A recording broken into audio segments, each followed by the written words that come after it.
Hello friends, ನಾನು ಈ ದಿನ ಕಡಲೆಬೇಳೆ ಮಸಾಲೆ ವಡೆ ಮಾಡ್ತಾಯಿದ್ದೀನಿ. ಸೂಪರಾಗಿರುತ್ತೆ ಫ್ರೆಂಡ್ಸ್, ನೀವು ಒಮ್ಮೆ ಮಾಡಿ.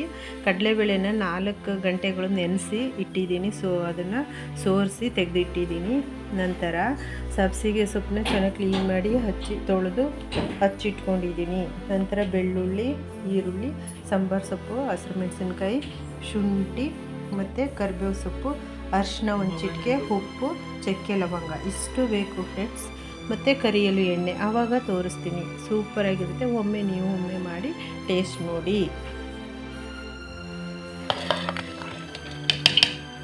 ನೆನೆಸಿರೋ ಕಡಲೆಬೇಳೆ ಹಾಕ್ತಾಯಿದ್ದೀನಿ.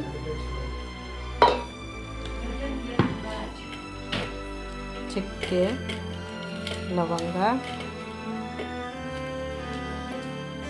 ಬೆಳ್ಳುಳ್ಳಿ,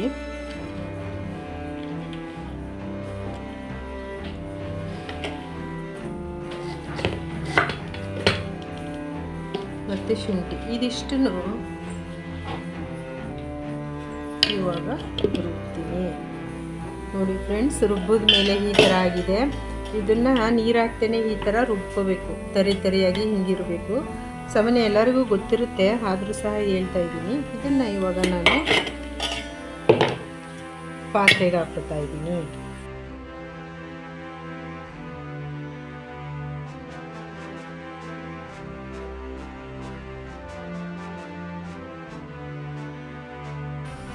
ಕರಿಬೇವು ಸೊಪ್ಪು ಮತ್ತು ಅರಿಶಿನ ಪುಡಿ, ಉಪ್ಪು ಹಾಕ್ತಾಯಿದ್ದೀನಿ. ಸಬ್ಸಿಗೆ ಸೊಪ್ಪು, ಹಸಿರು ಮೆಣಸಿನ್ಕಾಯಿ, ಸಾಂಬಾರು ಸೊಪ್ಪು. ಇದಕ್ಕೆ ಕಾಯಿ ತುರಿ ಹಾಕ್ಕೊಂಡ್ರೆ ಚೆನ್ನಾಗಿರುತ್ತೆ ಫ್ರೆಂಡ್ಸ್. ನೀವು ಸಹ ಹಾಕ್ಕೊಳ್ಳಿ. ಕಾಯಿ ತುರಿ ಹಾಕ್ಕೊಂಡ್ರೆ ಸೂಪರಾಗಿರುತ್ತೆ. ಅದು ಮಧ್ಯೆ ಸಿಕ್ಕಿದ್ರೆ ತಿನ್ನೋಕ್ಕೆ.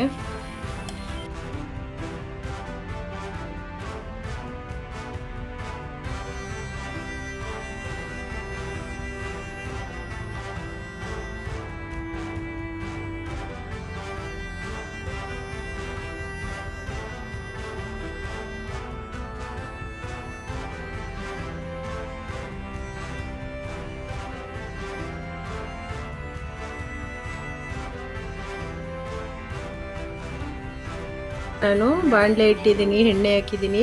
ಎಣ್ಣೆ ಕಾದಿದೆ. ಇವಾಗ ನಾನು ಈ ಥರ ಮಾಡಿಟ್ಕೊಂಡಿದ್ದೀನಿ. ವಡೆಗಳನ್ನ ಕರಿತೀನಿ.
ಫ್ರೆಂಡ್ಸ್, ಸೂಪರಾಗಿರುತ್ತೆ ಫ್ರೆಂಡ್ಸ್. ಮಸಾಲೆ ವಡೆ ಮಾಡಿದ್ದೀನಿ. ನೀವು ಸಹ ಒಮ್ಮೆ ಮಾಡಿ ಟೇಸ್ಟ್ ಮಾಡಿ.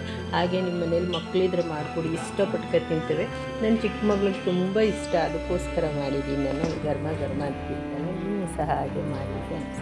ಮತ್ತು ಹಾಗೆ ಪ್ಲೀಸ್ ಲೈಕ್ ಮಾಡಿ, ಶೇರ್ ಮಾಡಿ, ಸಬ್ಸ್ಕ್ರೈಬ್ ಮಾಡಿ, ಕಮೆಂಟ್ಸ್ ಮಾಡಿ, ಹಾಗೆ ಸಪೋರ್ಟ್ ಮಾಡಿ. Thank you.